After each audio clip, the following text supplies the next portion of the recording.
I'm Herb London, the president of the Hudson Institute.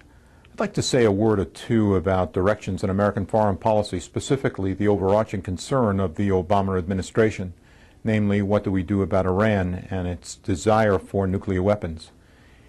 The State Department has obviously started a new initiative, a very interesting one, where in fact the argument is being made that we will try to enlist the Russians in an effort to squash the activities of the Iranian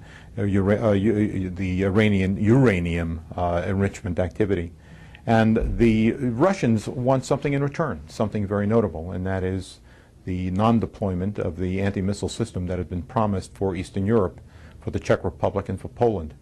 This is the kind of trade-off, however, that in some ways represents a kind of naivete in the part of the Obama administration.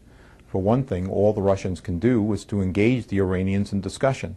From the Iranian standpoint, there's far more to be gained from nuclear weapons in their role as the hegemon in the Middle East than there is in not having nuclear weapons, no matter what the blandishments are that we offer.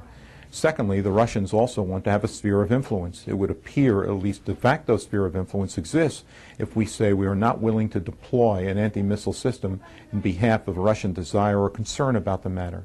And third, I think it's very important and also very obvious that if we engage in this kind of discussion, we'd like a result. There is no obvious result that emerges from these negotiations. Sometimes you get the impression with the State Department that the negotiation itself is the end. It's a means to an end. It's not the end. And if Hillary Clinton believes that it's an end, then she's obviously very, very naive about the way in which these matters will unfold. So from my perspective, this is an interesting trade-off and an interesting moment. Can we encourage the Russians to do the right thing, and what is the right thing? And can the Russians play any kind of role as negotiators with the Iranians and forestall the activities for a nuclear weapon? I don't think so, but it remains to be seen how things will actually unfold.